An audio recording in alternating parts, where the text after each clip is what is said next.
సునీత తెలుగు రాష్ట్రాల్లో ప్రత్యేకంగా పరిచయం అక్కర్లేని గాయని. అలాగే నటుడు సాయి కుమార్ కూడా. వీరిద్దరూ అమరావతి శంకుస్థాపన కార్యక్రమానికి వ్యాఖ్యాతలుగా వ్యవహరించబోతున్నారు. చరిత్రలో నిలిచిపోయే ఈ కార్యక్రమానికి యాంకరింగ్ చేయబోతున్న సునీత ఏమంటున్నారో ఇప్పుడు చూద్దాం. Singing, voice acting, anchoring, what not, she an allrounder Sunitha. So ఇంతకుముందు వ్యాఖ్యాతగా చేసిన అదొక డిఫరెంట్, ఇప్పుడు తను చేయబోయే వ్యాఖ్యానం ఇంకొక డిఫరెంట్. అమరావతి ప్రోగ్రామ్ని మొత్తానికి తనే యాంకరింగ్ చేయబోతున్నారు. సో ఆ ఎక్స్పీరియన్సెస్ ఎలా ఉండబోతున్నాయి, దానికోసం ఆవిడ ప్రిపరేషన్స్ ఎలా ఉన్నాయి, ఆవిడని అడిగి తెలుసుకుందాం.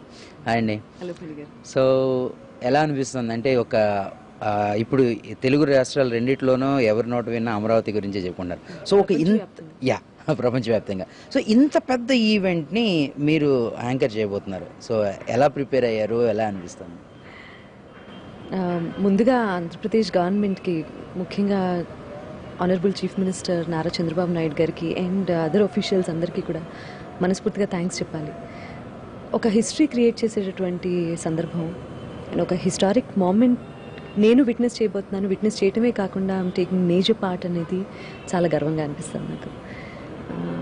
నేను బేసిక్గా గుంటూరు అమ్మాయిని కావటం అండ్ ఇవన్నీ కూడా, ఈ ఎలిమెంట్స్ కూడా కలిసాయని అనుకున్నాను. నా పేరు అనౌన్స్ చేసినప్పుడు సాయి కుమార్ గారితో పాటు చాలా సంతోషం వేసింది నాకు. నిజంగానే ఒక హిస్టారిక్ మూమెంట్లో పార్టిసిపేట్ చేస్తున్నాము అంటే ప్రపంచవ్యాప్తంగా ఎక్కడెక్కడి నుంచో ఈ ఈవెంట్ని చూడడానికి వచ్చేవాళ్ళు ఉన్నారు. అలాగే ప్రధానమంత్రి గారు అండ్ డిఫరెంట్ కంట్రీస్ నుంచి వస్తున్నటువంటి ప్రైమ్ మినిస్టర్స్ కావచ్చు, క్రీమ్ ఆఫ్ ఇండియా ఎవరైనా సరే వేదిక మీద ఉండటం, నేను మా తెలుగు తల్లికి పాడటం అండ్ ఇవన్నీ కూడా జాగ్రత్తగా చేస్తే చాలు, ఏ మాట తడబడకుండా.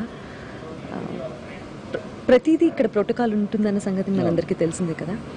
సో ముఖ్యమంత్రి గారు అలాగే మిగిలిన వాళ్ళందరూ కూడా ఏం మాట్లాడబోతున్నాం అనేది కూడా ముందుగానే ప్రిపేర్ చేసుకొని, అది 4-5 చూసి అప్రూవల్స్ తీసుకొని ఇంత జాగ్రత్తగా ప్రిపరేషన్స్ జరుగుతున్నాయి. కాబట్టి ఏం లేదు, ఇప్పుడు ప్రైమ్ మినిస్టర్ గారు వీళ్ళందరూ స్టేజ్ మీద ఉన్నప్పుడు ప్రతి సెకండ్ కూడా చాలా ఇంపార్టెంట్. అది ప్రతిదీ ప్రోటోకాల్ ఫాలో అవ్వాల్సిన అవసరం. అదే కాకుండా సాంస్కృతిక కార్యక్రమాలు, అంతకుముందు జరిగే కార్యక్రమాలు 3 గంటల పాటు చాలా ప్యాక్డ్గా అండ్ ది బెస్ట్ ఆర్టిస్ట్ని తీసుకొచ్చి పర్ఫామ్ చేయించడం జరుగుతుంది. అమరావతి వైభవం గురించి ఒక డాన్స్ బాలే దగ్గర నుంచి శివమణి గారి drums, it will go up to ఒక గంట సేపు సాగేటటువంటి కార్యక్రమాలన్నీ కూడా అక్కడికి వచ్చే 1,00,000కి పైగా ఎక్స్పెక్ట్ చేస్తున్నారు ఆడియన్స్ని.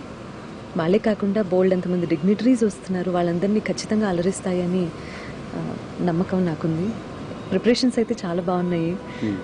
జాగ్రత్తగా మళ్ళీ ఇంకోసారి చెప్తున్నాను, చాలా జాగ్రత్తగా ప్రిపేర్ అవుతున్నాం. ఎక్కడెక్కడి నుంచో తరలొస్తున్న ప్రజల్ని చూస్తుంటే, అంటే ఒక హిస్టారిక్ మూమెంట్ని అక్కడ విట్నెస్ చేయలేకపోయిన వాళ్ళు కూడా, అంటే చాలామంది ఉంటారు జనాలు, కాబట్టి ముందే వెళ్ళి చూసి వచ్చేద్దాము. ఇంత ఇదిగా ప్రజలందరూ వెయిట్ చేస్తున్నారు ఆ మూమెంట్ కోసము అంటే ఎంత పాజిటివ్ వైబ్రేషన్ క్రియేట్ అయిందో నేను చెప్పగలను. ఎందుకంటే నిన్న మొన్న వెళ్ళొచ్చాం విజయవాడ, డిస్కషన్స్ జరుగుతూ ఉన్నాయి అండ్ ప్రతి ఒక్కళ్ళలోనూ మనం ఏదో సాధించాము అండ్ ఇది మన భవిష్యత్తుకి నిజంగా ఒక బంగారు బాట అవుతుంది అండ్ మన రాజధాని అని ప్రతి ఒక్కళ్ళు కూడా, ప్రజా రాజధాని అంటే దానికి తగ్గట్టుగానే అందరిలోనూ ఆ ఆనందం, ఉత్సాహం చూసి ఎక్కడ లేని సంతోషంగాను గర్వంగాను ఉంటుంది. అండ్ ఆ మూమెంట్ని I don't know, I can say, నేను వెంకటేశ్వర స్వామికి థ్యాంక్స్ చెప్పాలంతే. సో అంటే ఈ ప్రతిపాదన ఫస్ట్ మీ దగ్గరికి ఎలా వచ్చిందంటే, దీనికి మీరు యాంకర్ చేయాలి అనేటువంటి ప్రతిపాదన మీ దగ్గరికి ఎవరు తీసుకొచ్చారు?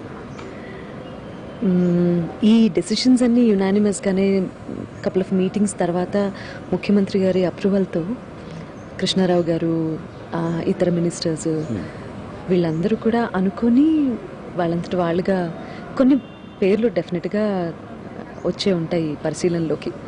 కానీ నన్ను సెలెక్ట్ చేశారు అని అనగానే I got a call from the officials only. వాళ్ళు ఫోన్ చేసి చెప్పగానే ఫస్ట్ నాకు అనిపించింది, చాలా గర్వంగా అనిపించింది, గొప్పగా అనిపించింది. ఓహో, నన్ను అలా కన్సిడర్ చేశారు అంటే ఇది ఎప్పటి నుంచో. ఇప్పుడు I believe in hard work and quantity కాదు, క్వాలిటీ అనేది ఎప్పుడు నమ్ముకున్నదాన్ని నేను. తక్కువ పాటలు పాడినా లేకపోతే ఏదైనా సరే చేసిన పని మంచి పని, అది నిలిచిపోయే పనిగా ఉండాలి అనే నా ఎదురుచూపుకి maybe it will take me to a next level అని మాత్రం అనిపించింది నాకు. అంటే సునీత ఇప్పుడు సింగింగ్, అలాగే వాయిస్ యాక్టింగ్, ఇంకా తర్వాత మిగతా కంట్రీస్లోని షోస్, ఇలాంటి బిజీ స్కెడ్యూల్స్తో ఉంటారు. మరి ఇలాంటి టైంలో కూడా మీరు ఈ ప్రస్తుతం ఉన్న పొలిటికల్ కండిషన్స్ని లేకపోతే కరెంట్ అఫైర్స్ని ఫాలో అవుతూ ఉంటారా? ఎందుకంటే ఇలాంటి దీనికి అవి కూడా చాలా ఇంపార్టెంట్ కదా, వాటిని ఫాలో అవుతూ ఉంటారా? 100% ఫాలో అవుతానండి. రాజకీయాలు అంటే అందులో ఉన్నటువంటి లోతు తెలియదు, అండ్ లోటుపాట్లు కూడా నాకు తెలీదు అంటే పేపర్లో చూడటము, న్యూస్ వినటం, ఇవి తప్పించి. కాకపోతే అమరావతి ఏ పాలిటిక్స్కి సంబంధం లేకుండా, ఏ పొలిటికల్ అఫైర్స్ ఇందులో రాకుండా అందరూ కలిసి చేసుకుంటున్న ఒక పెద్ద పండగలాగా నాకు అనిపించింది.